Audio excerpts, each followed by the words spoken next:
नेपाल में विरोध प्रदर्शन की आड़ में फैली हिंसा, तोड़फोड़ और आगजनी रोकने के लिए सेना अब सड़कों पर है। प्रदर्शन पर राष्ट्रव्यापी प्रतिबंध के आदेश के साथ ही कर्फ्यू भी लगा हुआ है। इस बीच आंदोलनकारी अंतरिम सरकार बनाने की तैयारियों में जुट गए हैं। वहीं यूथ आइकन बालेन शाह का नाम लगातार उठ रहा था कि उन्हें पीएम बनना चाहिए, लेकिन उनका कोई रिएक्शन नहीं आया था और अब बालेन शाह ने रिएक्ट किया है, उन्होंने प्रतिक्रिया दी है। इस रिपोर्ट में आपको बताएंगे कि बालेंद्र शाह आखिर क्या कह रहे हैं। काठमांडू के मेयर बालेंद्र शाह ने जेंजी और नेपाली नागरिकों से शांति बनाए रखते हुए धैर्य अपनाने की अपील की है। उन्होंने ये कहा है कि देश इस समय अभूतपूर्व परिस्थिति से गुजर रहा है। शाह ने कहा कि अब देश में अंतरिम सरकार बनने जा रही है जो नए चुनाव कराएगी और जनता से नया जनादेश लेगी।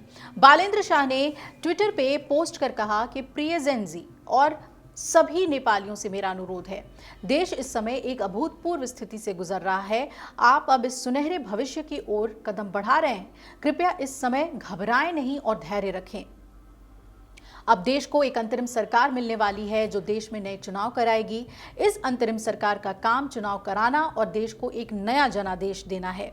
शाह ने आगे अपने पोस्ट में यह भी कहा कि मैं पूर्व मुख्य न्यायाधीश सुशीला कार्की को इस अंतरिम चुनावी सरकार का नेतृत्व सौंपने के आपके प्रस्ताव का पूर्ण समर्थन करता हूं। उन्होंने ये भी कहा कि ये प्रस्ताव युवाओं की समझदारी, परिपक्वता और एकता को दर्शाता है। उन्होंने कहा कि जो लोग अभी नेतृत्व संभालने की जल्दी में हैं, उन्हें समझना चाहिए कि देश को आपके जुनून, सोच और ईमानदारी की स्थायी रूप से जरूरत है, अस्थायी रूप से नहीं। इसके लिए चुनाव होंगे, इसलिए जल्दबाजी ना करें। बालेंद्र शाह ने राष्ट्रपति से अपील की कि जेंजी द्वारा लाई गई ऐतिहासिक क्रांति की रक्षा के लिए बिना देर किए संसद भंग कर अंतरिम सरकार का गठन किया जाना चाहिए।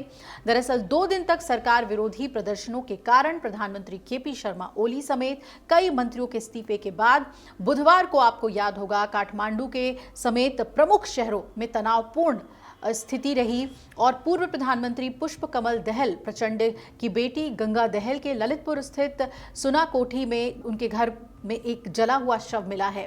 प्रदर्शनकारियों ने मंगलवार को गंगा के घर में आग लगा दी थी। ललितपुर के एसपी श्याम कृष्ण अधिकारी ने बताया कि शव पुरुष का है, लेकिन पहचान नहीं हो पाई है। सरकारी भ्रष्टाचार, भाई भतीजावाद और नेताओं के बच्चों की विलासितापूर्ण जीवन शैली के विरोध में ही 2 दिन में सब कुछ नेपाल में खाक में मिल गया और जेंजी, ये आंदोलन कर रहे युवा, अब नए नियमों और कानून से नेपाल को संवारना चाहते हैं। वो ऐसा नेपाल चाहते हैं जिसमें भ्रष्टाचार से निपटने के लिए एक पूरी कानूनी व्यवस्था हो, साथ ही युवाओं को काम करने का ज्यादा से ज्यादा मौका मिले। इसी कोशिश में कुछ युवा क्षतिग्रस्त हुई इमारतों की साफ सफाई और कांच के टुकड़ों और मलबों को हटाने के लिए भी सड़कों पर उतरे हैं। आंदोलनकारी अब कह रहे हैं कि जो 2 दिन में हमने हिंसक विरोध प्रदर्शन देखे वो अब शायद ना हो, लेकिन हम देश में नए नियम कानून चाहते हैं। हम चाहते हैं कि युवा अपने देश में काम कर सके, इसलिए जेंजी विरोध प्रदर्शन हुए। अब केपी ओली भाग गए हैं, भ्रष्ट नेता भाग गए हैं। अब हमें एक ऐसे नेता की जरूरत है जो नेपाल का सही विकास करे। इनका यह भी कहना है कि बेहतर अवसर की तलाश में प्रतिदिन लगभग 5000 से ज्यादा युवा नेपाल छोड़ रहे हैं। वो चाहते हैं कि ऐसी व्यवस्था बने जिससे युवाओं को अपना देश छोड़कर ना जाना पड़े, उन्हें अपने देश में ही काम करने का अवसर मिले।